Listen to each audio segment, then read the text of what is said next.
ప్రపంచ పార్కిన్స్ వ్యాధి దినోత్సవ 2025 సందర్భంగా ప్రపంచవ్యాప్తంగా వేగంగా అభివృద్ధి చెందుతున్న నాడీ సంబంధిత రుగ్మతులలో ఒకటైన పార్కిన్స్ వ్యాధిపై దృష్టిని ఆకర్షించడానికి ఒక ప్రెస్ మీట్ నిర్వహించారు. ఈ విలేకరుల సమావేశంలో అపోలో ఆసుపత్రి director medical services doctor Sriram Satish, Apollo ఆసుపత్రి న్యూరాలజీ విభాగాధిపతి డాక్టర్ బిందు మీనన్, న్యూరాలజిస్టులు డాక్టర్ రష్మి, డాక్టర్ ముత్తురాజు, శివశంకర్లు పాల్గొని ప్రజలలో అవగాహన పెంచడం, ముందస్తు గుర్తింపు యొక్క ప్రాముఖ్యతను హైలైట్ చేయడం, సంరక్షణకు ప్రాప్యతను మెరుగుపరచడం, సామాజిక సవాళ్లను పరిష్కరించడంపై దృష్టి పెడుతుందని సూచించారు.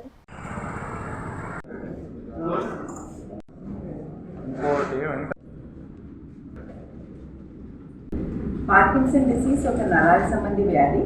దాంట్లో బ్రెయిన్లో, మెదడులో ఒక భాగంలో డోపమిన్ అనే ఒక కెమికల్ తగ్గిపోతుంది. దాంతో వ్యక్తి స్లోగా అయిపోతుంది, వణుకు వస్తుంది, పడిపోవడం జరుగుతుంది. కానీ ఇది వయసులో వచ్చే వ్యాధి కాబట్టి ఇదే వయసు ప్రకారంగా కూడా వ్యక్తికి వణుకు రావచ్చు, వ్యక్తి పడిపోయే జరుగుతుంది, లేదు స్టిఫ్గా అయిపోయే అవకాశం ఉంటుంది. కాబట్టి గ్యాప్ ఆఫ్ డయాగ్నోసిస్, పేషెంట్ హాస్పిటల్కి వచ్చి ట్రీట్మెంట్ తీసుకోవడం చాలా గ్యాప్ ఉంటుంది. కాబట్టి మనకి ఫ్రూట్ఫుల్ లైఫ్ మనం వేస్ట్ అయిపోతుంది. దాదాపు పేషెంట్స్ మనకి ఎమర్జెన్సీలో కూడా కనిపించే అవకాశం ఉంటుంది. ఎందుకంటే పేషెంట్ పడిపోతారు. అప్పుడు పడిపోయినప్పుడు మన న్యూరాలజిస్ట్ వచ్చి చెక్ చేసేటప్పుడు పేషెంట్లో ఆ వణుకు, స్లోనెస్, ఫేస్లో ఎక్స్ప్రెషన్ తగ్గిపోవడము, నడిచేటప్పుడు కొంచెం ఉంగి నడవడము, బ్యాలెన్స్ తప్పు పడడం, అలాగన్నీ బయటపడేటప్పుడు అప్పుడు మనం ఆ ట్రీట్మెంట్ మొదలుపెట్టేది. ట్రీట్మెంట్లో కూడా స్పెక్ట్రమ్స్ ఉన్నాయి. వ్యాధి ఒకసారి స్టార్ట్ అయినాక ఇది లైఫ్ లాంగ్ వ్యాధి, జీవితాంతం మందులు మింగాలి. డాక్టర్ దగ్గరికి, మీ ఏ డాక్టర్ దగ్గర ఫాలో అప్ చేస్తున్నారో ఆ డాక్టర్ దగ్గరికి వెళ్ళి డోసెస్ అడ్జస్ట్ చేస్తూనే ఉండాలి. వ్యాధి పెరిగినప్పుడు డోస్లో మార్పు వస్తుంది. ఇంకా ఇంటెన్సివ్ ట్రీట్మెంట్ అంటే డీప్ బ్రెయిన్ స్టిమ్యులేషన్, చిన్న పేస్ మేకర్ పెట్టి మనం బ్రెయిన్లో వైర్ పెట్టేసి దాంట్లో డోపమిన్ ఇవ్వడం జరుగుతుంది.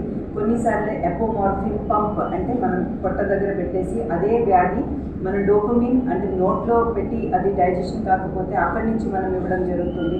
సడన్గా పేషెంట్ ఫ్రీజ్ అయిపోవడం, స్లోగా అయిపోయి నడవడానికి ఇబ్బంది అయిపోతే ఎక్కడైనా క్లాస్ తీసుకుంటున్నారా లేదంటే మార్కెట్కి వెళ్తున్నారా అప్పుడు ట్యాబ్లెట్ ఇవ్వడం, కానీ ఇదొకటి ఇంజెక్షన్ ఇవ్వడం, అది క్రమంగా మనకు వ్యాధిలో మార్పు కూడా చేయాల్సి వస్తుంది. కానీ స్పెక్ట్రమ్ ఆఫ్ కేర్ చెప్పేది ఓన్లీ మందుల వల్ల మాత్రం పేషెంట్ బాగా అయ్యేది కాదు. దీంట్లో మనకి పేషెంట్కి language therapy, speech therapy, cognitive therapy, gate therapy ఇదన్నీ ఉంటుంది. కాబట్టి మనకు ఒక Parkinson disease movement disorder society ఉంది. దాంట్లో మనం ఆల్మోస్ట్ 399 కోర్సెస్ ఇప్పుడు దాకా తీసుకున్నాను. పేషెంట్స్ దాంట్లో ఉండేది ఇదన్నీ నేర్చుకుంటే మందులతో వాళ్ళు బాగా అవ్వచ్చు. మందులు డోసెస్ కూడా మనం పెంచుకోకుండా చేయొచ్చు.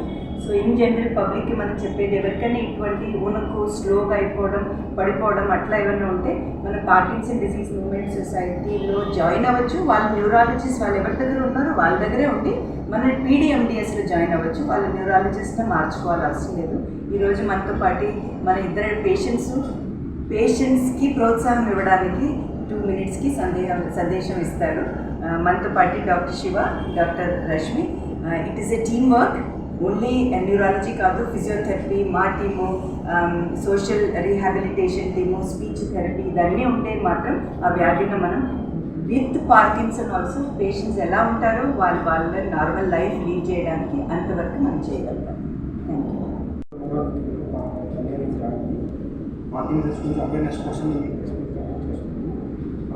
జనాల్లో పార్కిన్సన్స్ అంటే అవేర్నెస్ పెరగాలి.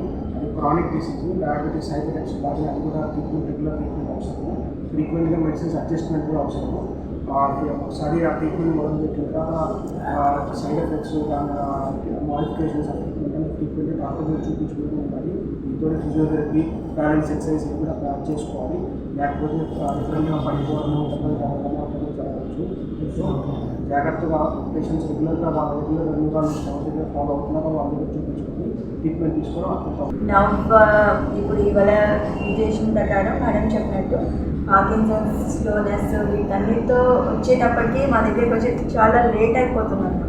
సో మేడం త్వరగా కొంచెం అర్లీగా కానీ కనుక్కున్నారనుకో మా దగ్గరికి రానక్కర్లేదు. పేషెంట్స్ వేరే దగ్గర కూడా చూపించుకుంటున్నారు.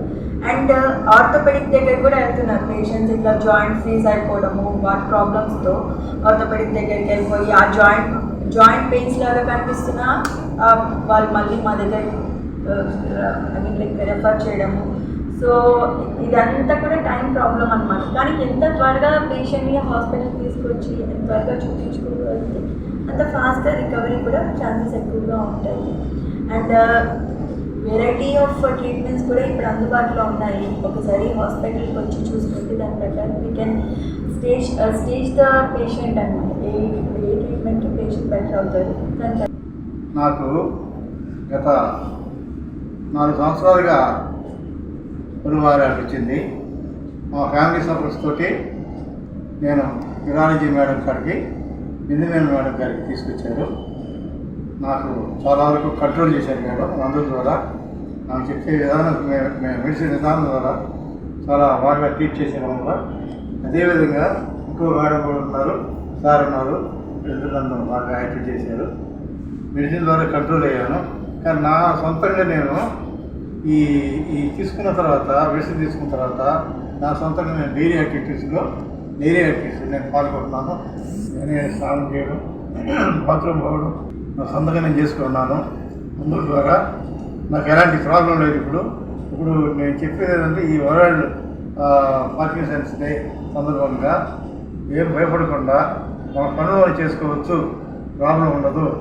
డాక్టర్ సలహా తీసుకొని మందులతోటి మనం బాగుండాల్సిన ఉద్దేశంతో నేను అనుకున్నాను.